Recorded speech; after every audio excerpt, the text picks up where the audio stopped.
大家好，我是大伟。我们这里住着一位非常厉害的老爷子，今年82岁。就是82岁的年龄你如果不认识他，一打眼望过去恐怕就以为他70多岁。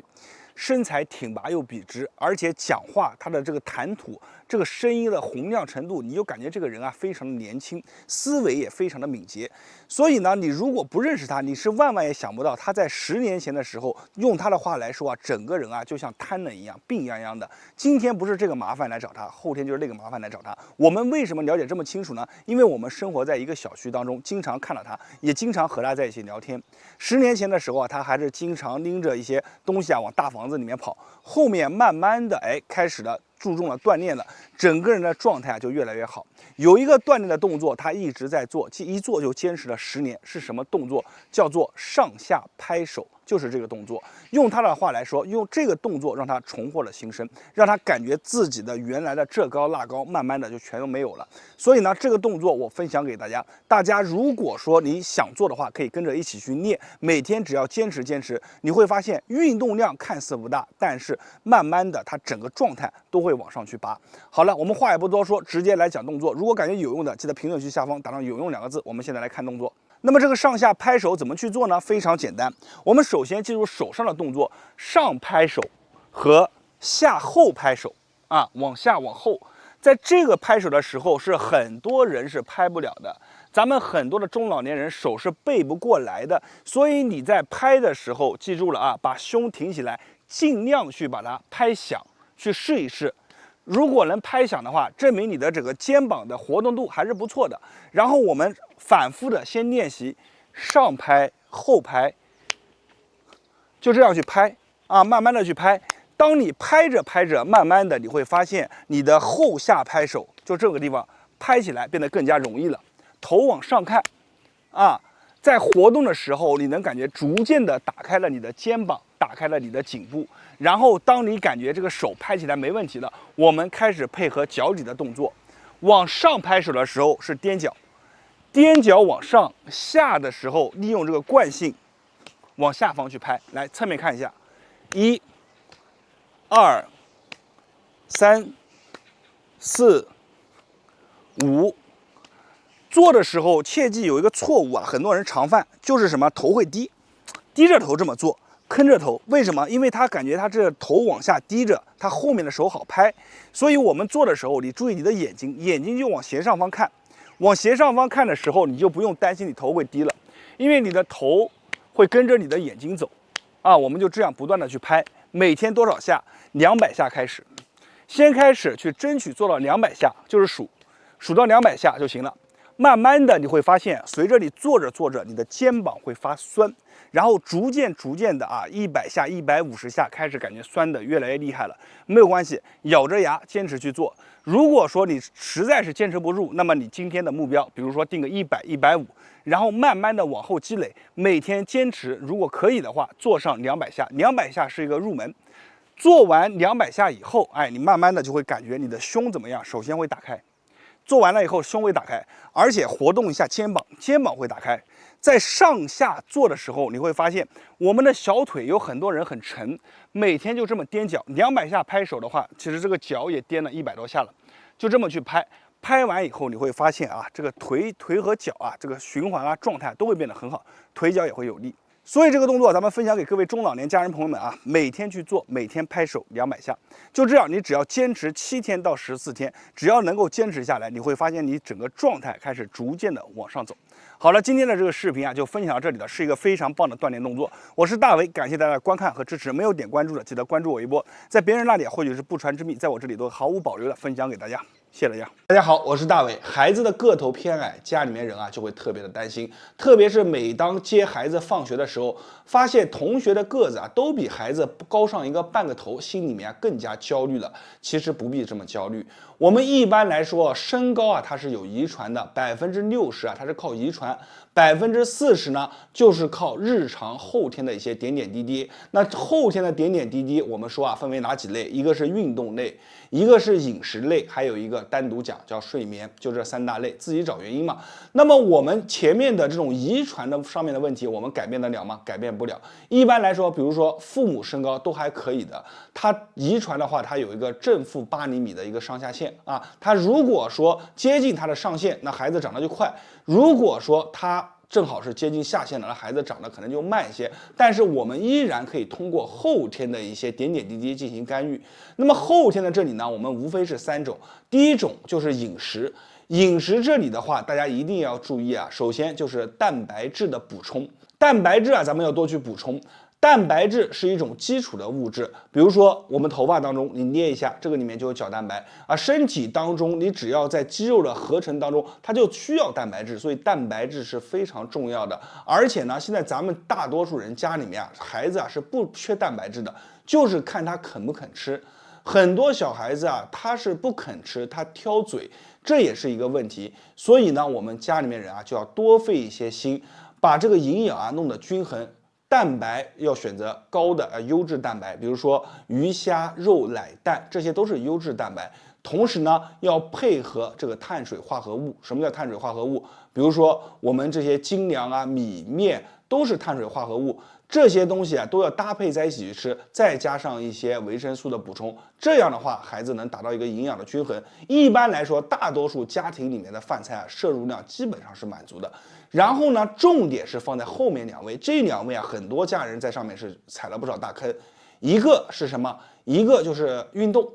运动上面啊，你会发现现在的孩子啊，他运动普遍较少，而且有的孩子啊，现在就是能休息的时候啊，他抱着一个手机，他就不愿意运动。这个是很多家长啊的一个就心里面都会发现的一点。孩子的运动啊，它是天性，一定要让他多运动。但是这个运动呢，不是说你运动的时间越长越好，反之。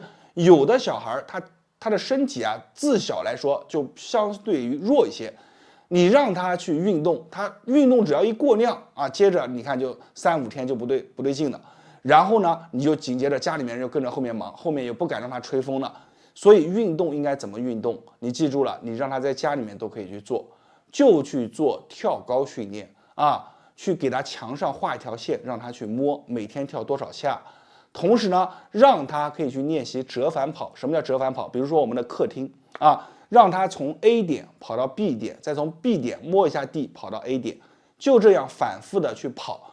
跑一会儿，他心跳上来了就累，累了以后就是消耗，消耗完了以后，原来还挑食的，你看饮食又能让他摄入进去。同时呢，还可以让他做什么？就是深蹲起跳，让他慢慢的蹲下来往上去跳。这种运动都是有共通性的，不知道大家有没有发现，无论是哪一种运动，都是让你的骨骼充分的进行一个冲击，这样的话才能让我们的骨骺啊进行充分的刺激，它才能更好的长高。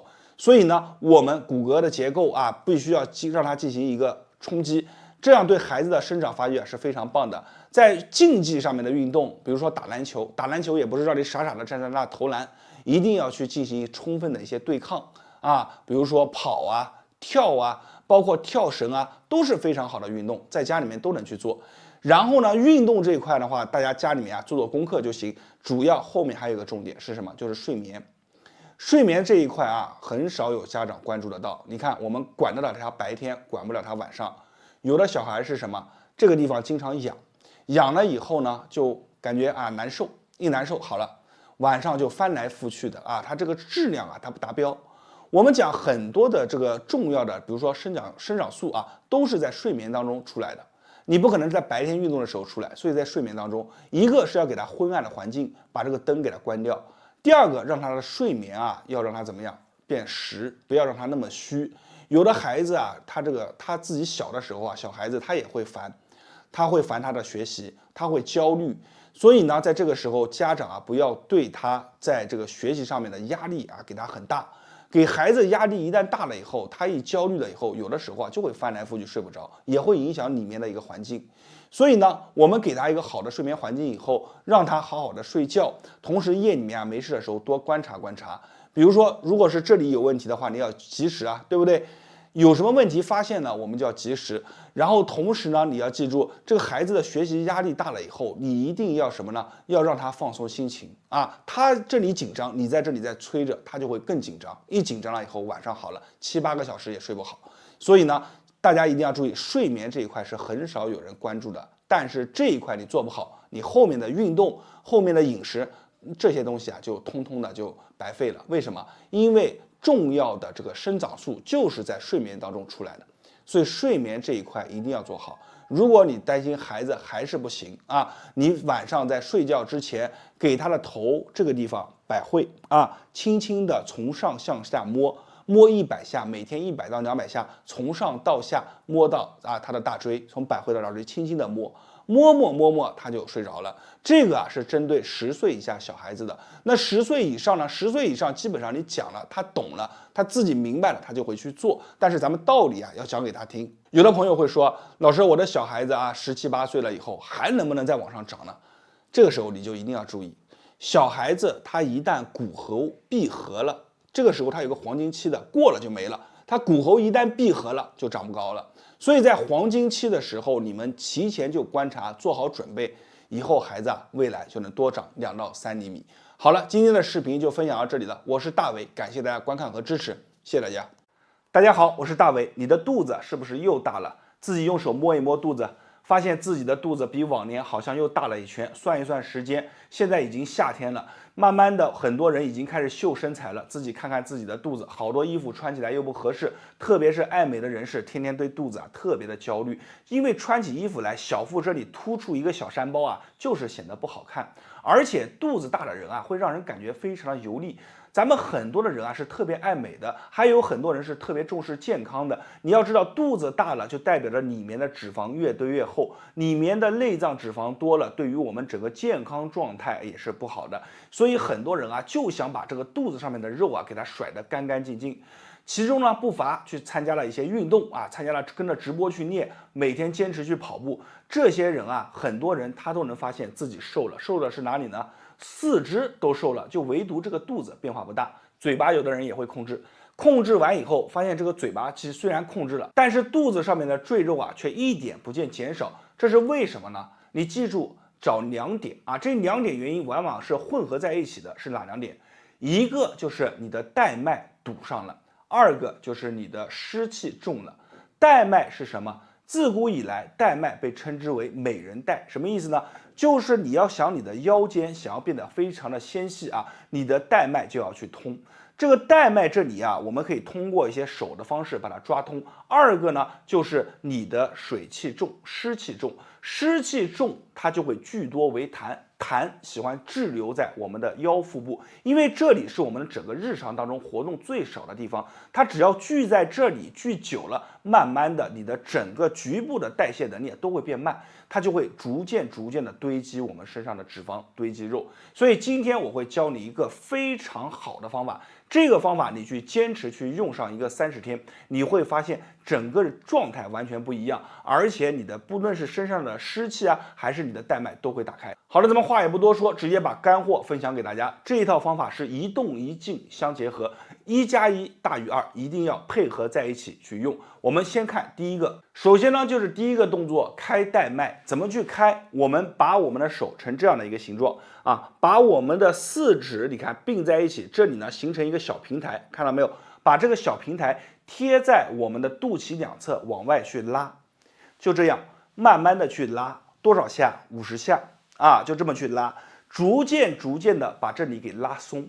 刚开始有些朋友在拉的时候，你会发现他的肚子特别的硬就是外面感觉特别的硬，你去做慢慢的你甚至能感觉到里面有些不平的地方，就是像很多的一些小石子硌在这儿。我们把它去拉开，拉着你会发现有些朋友额头后背就出汗了，为什么？这就是带脉逐渐的通了。把它慢慢的拉开来，哪怕有一些硌着慌的地方，有一些小疙瘩、小筋结，你就不断的这么去拉，把这里给疏通开你记住带脉这里一定要缓慢而轻柔就这样去拉。当你逐渐的感觉这个地方松了比如说里面也能感觉到微微的有些发热了，好了，这个时候外面就已经松了，我们就要换第二个方法它是2个配合在一起的。第二个方法是什么呢？我们假设我的左侧，这是我的左侧，我们把我们的手从我们的肚脐这里，你看压进去，往外这么去推，1、2、3、4，这个手你们注意看你看跟着一起，你看往我的这侧外侧去推，这么去推，推的时候一定要记得，如果说哪里有一些大大的这些堵着的点，比如说一些小疙瘩，一定要把这里推开来。在这个小疙瘩的地方，把它慢慢的推啊，围绕这个小疙瘩推，因为这个地方很明显就是堵着的，常年堵着，它就会有小疙瘩。我们从内这么去推，逐渐你看往外侧去偏移，把这一侧给推开，推开以后再到这里，你看逐渐的慢慢的往外侧去偏移啊，每个点我们尽量去做上一个5下、10下左右，慢慢的往外。你做熟练了，就是左边去推一推，推上一个1分钟啊，然后右边去推一推，推上一个1分钟。当你推开以后，你再摸一摸，你会发现上面热了，而且松了。这个时候，我们再把第一个方法再做一遍，手拉住，看，再这么去拉，把这里再匀一匀。为什么？你要先把它拉开来，让它表层变松，再把深层的一些我们讲堵着的点给解开。最后再把它拉一拉，让里面变得更顺畅，这就是把我们带脉的一个强行的打开的方式。做完以后，你会感觉有的朋友会打嗝，有的朋友肚子里面咕噜咕噜响，有的朋友会感觉这个肚子上面热乎乎的，很舒服，这就是推带脉啊，把这里给打开。这个动作我们一般一套流程下来，也就是3分钟左右的时间。做完以后，额头后背出汗了，那就是非常棒了。推带脉这个动作它是一个动法，你可以把它理解为是一种运动，把我们局部的循环代谢的开关给打开。那么在动法之上呢，其实还有一个方法，就是静法，这两者要结合起来。静法是什么？就是把我们藏留在这里的一些水气湿气给它请出去。因为很多人因为带脉长期不通，这里就聚留了很多的水湿之气，而这些水湿之气早已聚多成痰，在这里困着扰着，你减肥瘦身成功不了，很多地方受不了，就是因为它的水湿之气在这里困着。那么这个时候咱们就要用到这个静法。静法是什么你记住，人人家里面都有，人人都可以用，是一个非常厉害的一个小丸子我给大家分享一下，咱们家里面准备3样物品艾绒1小撮，花椒6到7粒，再加上桂圆肉1颗。把这3样搓成一个小丸子，怎么去搓呢？放在研磨罐里面捣碎，捣碎了以后加入蜂蜜，蜂蜜要适量，你不能加多，加多的话它就稀了，加少的话它就凝成块，成不了丸。我们把它加到适量一边加一边和，搓成小丸子以后，这颗小丸子每天晚上睡觉之前就贴在我们的肚脐当中，同时呢，在双脚脚底的涌泉也要各贴1颗。就这3个点把它贴上，你身体当中的水湿之气它就存留不了。马上正好进入3伏天，你在这个时候去做，你会发现事半功倍。这个小丸子为什么好？大家一定要记住水湿之气你要想把它请走是非常困难的。但是如果说你能把你的局部的太阳给它升起来，它和水湿之气是对头，太阳只要一起来，这些水湿之气是一刻都不敢留，慢慢的就没有了。所以你看，无论是艾绒、至阳之草也好，还是花椒或者是桂圆肉，这些都是温阳的。我们把它放在肚脐当中，放在脚底的涌泉，这些都是容易藏着湿气的地方。放在这儿，你每天晚上去贴，白天睡醒了就撕掉，慢慢的水湿之气就没有了。一般来说，也就是7、49天，正负10天就够了。这个方法其实我分享给很多人，也帮助了很多人，但是有些朋友他自己是没有时间去准备的，怎么办呢？你可以和我一样，用别人已经做好的成品，我拿出来给大家分享一下。大家看，就是我手上拿着的这盒肚脐贴，已经帮助了很多人摆脱了顽固的小脂质。为什么说这盒肚脐贴好？首先咱们要说它选材用料上面，你看打开以后轻轻一闻，你会闻到味道非常的浓郁，味道越浓郁，说明里面的选材用料就越真。同时呢，这个小丸子它给的料很足，有哪些料呢？你看都在上面写着给大家读一下你看艾草、桂圆、花椒、陈皮、白芷、生姜，这些扶阳6君子我们把它组成的这个小丸子，每天晚上睡觉之前就贴在肚脐当中，用它送的这颗封贴纸把它放好，就这么贴在肚脐当中，双脚的涌泉也要把它贴住。这3个地方只要贴住了，而且你记住是在夏天的时候贴住了，就是事半功倍。你去贴上一个30天左右，你会发现整个状态就不一样了。首先第一个是你肚脐这一圈，你会发现像一个小太阳照着一样发热。有的朋友贴完以后啊，肚脐这里啊热乎乎的，感觉非常的棒。然后额头、后背，包括有的朋友啊，他会往厕所里面跑，这都是正常的。前面2到3天或者3到4天都会有一些排他的一些反应。当这个排他反应过了以后，你会发现逐渐的这个肚子啊，一天比一天就瘦了。